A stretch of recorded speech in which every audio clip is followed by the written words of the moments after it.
Hello everybody, my name is Eric, and today we're going to be talking about a massive content ID scam which has recently led to a US indictment. Now this is interesting because fraud and other cases on YouTube, such as copyright, are almost always handled by civil lawsuits, not the Federal Trade Commission. So this is interesting because these people have been busted for running one of the largest content ID frauds on YouTube.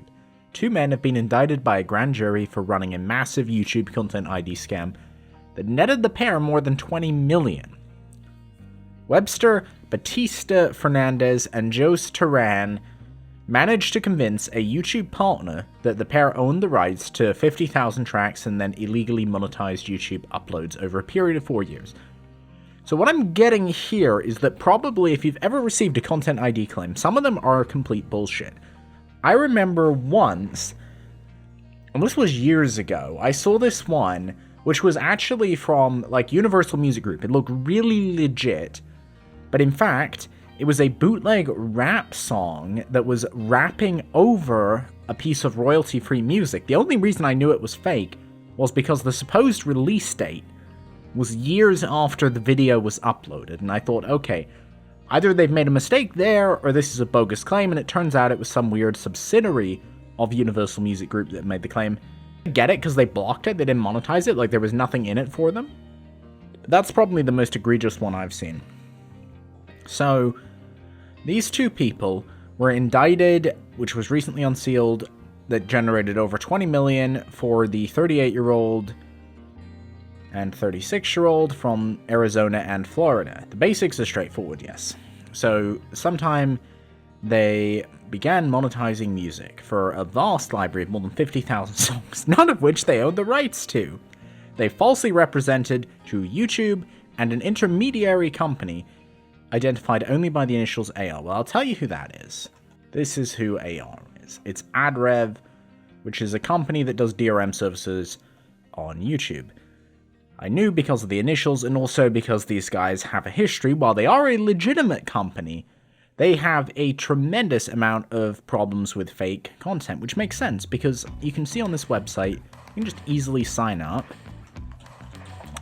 They've somewhat toned it down. They used to have a direct self-serve platform where someone like me could just sign up, directly upload a MP3, and just go ahead claiming anything I want. So I can say what type of client I am. Am I a library, a record label, a publisher, audiovisual creator or rights holders, an artist and musician, or a rights organization? So I could tell them that I own a production music library of 50,000 songs. Just go through here, and there we go. These guys offer a content ID aggregator and have done so for years and have consistently had problems. Although every aggregator has. I can say just from personal experience of myself and creators I've met through being in YouTube's Product Experts program, that most false content ID claims are related to AdRev. There are a couple other companies that have cases, but most other companies don't give people such a free and permissive access to content ID. Most of them are music distributors, so they generally catch rubbish a lot sooner. Like, one simple way a lot of these bootlegs could be caught, like the rap ones, would be if they would just listen and see, does this sound right? Does this sound really offbeat? Maybe this is a bootleg. So, here's what these guys were doing. They created a company called MediaMuv, and if we go on Twitter, we can find quite a bit about MediaMuv. We can find their Twitter account, but we can also find a hashtag. A lot of people have some interesting things to say. This guy, now it appears here that MediaMuv for a while also had their own CMS with YouTube. Probably that was shut down by YouTube at some point, which is why they switched to AdRev. You can see here all these complaints, a link on the Google product forums about all of this, a Facebook page, MediaMuv Fin, Stop MediaMuv from False Content ID, Fuck Webster Barista. So these guys even know who was behind this company. There's actually this Twitter account right here called Fuck MediaMuv, who I imagine are very happy to hear about the news that these two were just busted. Unfortunately, Twitter is not letting me translate this for whatever reason. Don't know why that feature's become so spotty, but go here so we can see Ouch. USA sues scammers for 50,000 fraudulent copyright claims. No, 50,000 fraudulent references. There were probably millions of fraudulent copyright claims. These guys supposedly stole millions. So we can now go and we can actually read the indictment and see what they were accused of doing. These are some of their highest grossing artists who were victimized. And I love how they include the 00 to make it very clear, if you were with MediaMuv, you did not get anything. So these artists, I am not going to speculate who they were because they're foreign language and I don't know them. But these guys, MediaMuv, were making hundreds of thousands of dollars off of them. And they got nothing. They were completely being ripped off. Read the indictment. And there's some interesting things. And given I have a fair amount of knowledge about the content ID system, I'll go through the more interesting parts of this. So, on or about this period, they entered into a contract with AdRev that administers YouTube royalty payments and makes disbursements to those who claim to own. I love how they put to claim to own music assets. In its contract, MediaMuv represented that it is the writer, author, publisher, copyright holder, and creator of a large volume of musical content, which in fact they were not. They further represented that all content they deliver to AdRev, or, and here's their own CMS as well, the YouTube content management system has not, does not, and will not at any time infringe on the rights of any third parties, including but not limited to copyrights, trademarks, rights to privacy, commercial use of names and likeness. It also agreed, if it knows or suspects that any part of this content is not cleared for commercial use and monetization, it would not deliver it. It must have the permission of any authors of copyrighted works. Here's the artists section. A lot of different victims here. The biggest victim was JLP. I don't know who that is. We can scroll down. Overt acts. So, MediaMuv, using a Hotmail account, sent an email to YouTube support, that's who YT is, claiming to represent 50,000 to get access to YouTube's content management system, or Content ID. On or about February 28th, they jointly opened a Bank of America account for their LLC. They were also both listed as members of this LLC. On March 26th, contact at MediaMuv.com delivered the song for eventual upload on the YouTube platform. So, presumptively, let's see. Okay, this is one way we can find out who this is. Well, no, let's find out. Universal Music Group. Okay, that's a very big group to victimize. I don't know if this is. Doesn't actually say because it's blocked. Here's a upload of what I think is the same song. This is by someone called Big Boy. And yeah, we've got all these legitimate rights collection, but for a while these guys were fraudulently claiming the same song. A conspirator using the same email uploaded more popular songs to AdRev. So these were all done through AdRev. And here, they also got their direct CMS with YouTube. So they signed into the Content Identification and Management Agreement, which is given to partners looking to identify content, and the Sound Recording and Audiovisual Content License, SRAV agreement, that one is generally called, with YouTube. That agreement specifically is for music publishers and music artists. They entered into a CMS administration agreement with AdRev. So, MediaMuv hired AdRev to manage their YouTube CMS. So that explains why the claims were showing up under their own name and not AdRev. They allowed AdRev to authorize their catalog on YouTube. This included receiving the royalty payments that would otherwise have gone to MediaMuv. An email from contact@MediaMuv.com was sent to YouTube. They provided that as the CMS was reportedly from JP. AdRev sent an email to YouTube requesting that YouTube allow AdRev to bulk clear potential copyright conflicts.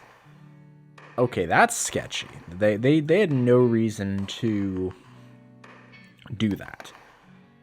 And then they delivered more songs and falsely claimed to own the rights to receive royalty payments. So Me Llamas made them over $100,000. Let's see if we can find Me Llamas on YouTube. Wow, that is a big artist. So there's JLP. That's who created that. I'm not going to play it because we don't want to get copyrighted, but there we go.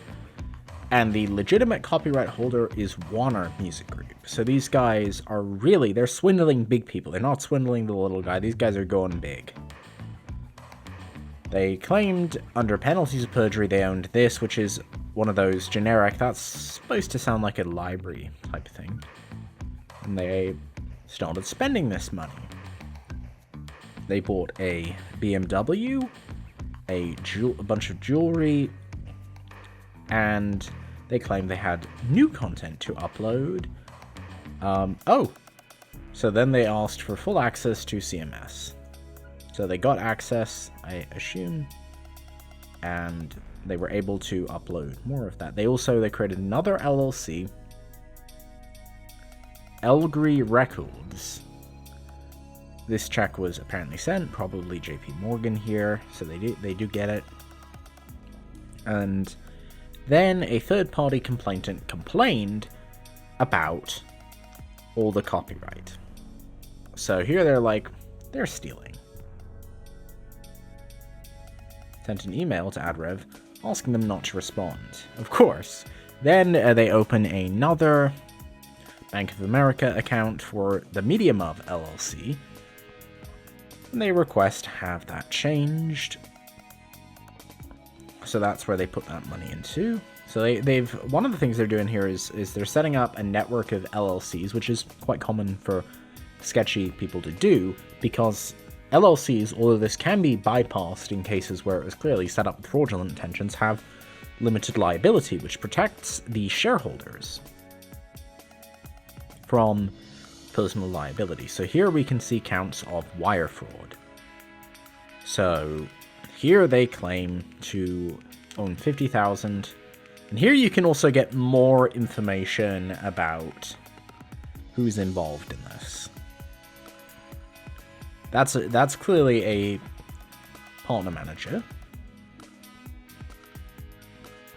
They're just calling them YouTube. They're redacting the emails. This is Terran at MediaMuv. Here's their own copyright. Here is YouTube asking some questions. Here's some wire transfers. Transactional money laundering. These are considered money laundering. This is just legal stuff. It's not that interesting unless you're a lawyer. And here's the end of the complaint. So we can find some interesting things out about these people. So they had bought expensive cars, and here we can see that claims were actually getting released. Carlos Sadness had his claims released. Pirates. So he's clearly very upset. I'll just Google translate this.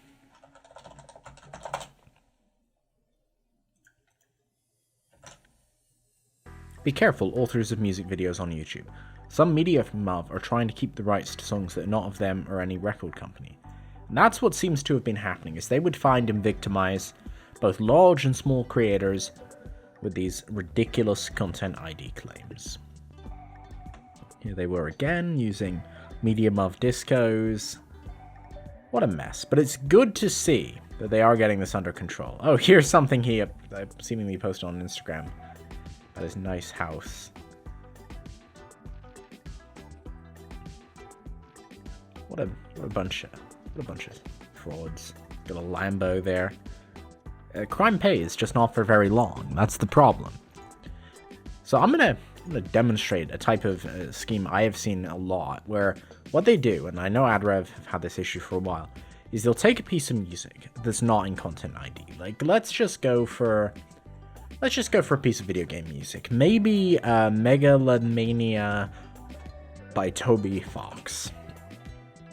Megalovania, sorry, been a while.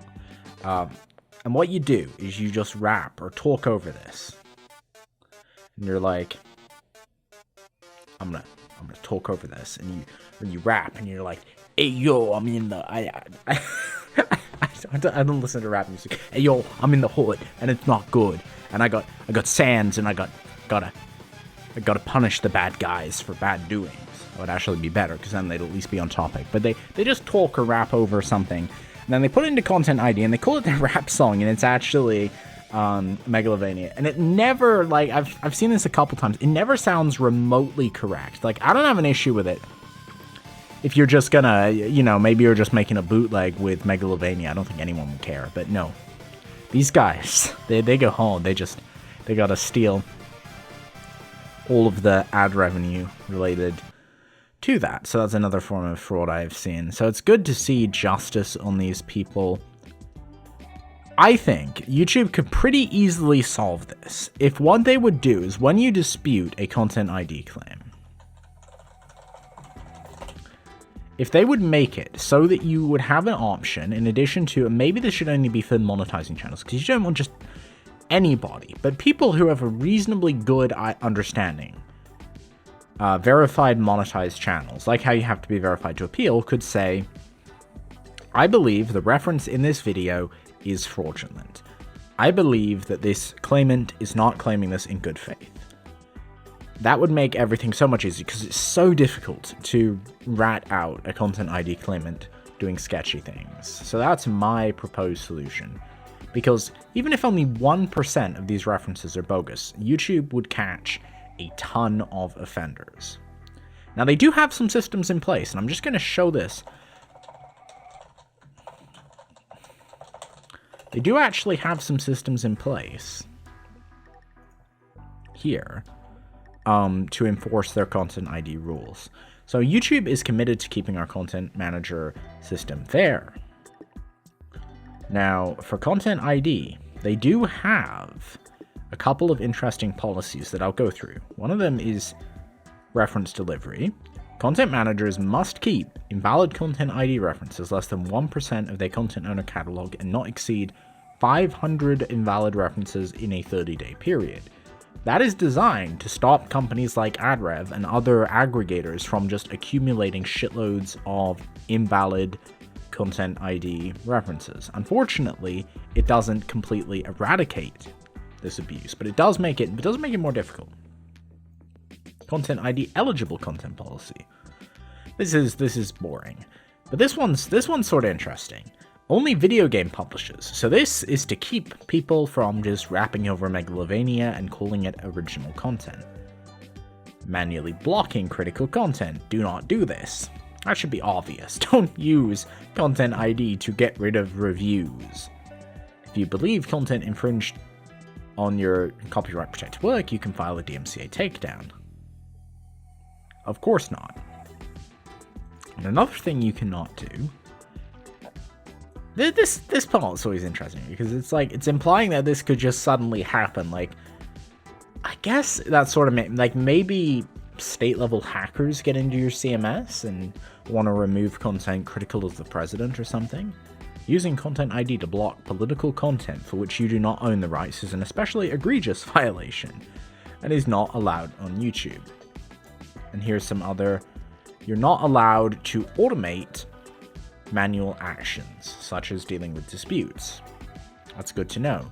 There are definitely companies that do that, and you can tell because they immediately reject your dispute at any time of day. I think that's enough for now of this video. I think it's good that YouTube and the Department of Justice are cracking down on fraud on the platform. I think they could do more, but I think it's a good start. Let me know what you think. Have you ever experienced faulty Content ID claims? Tell me in the comments below. Bye.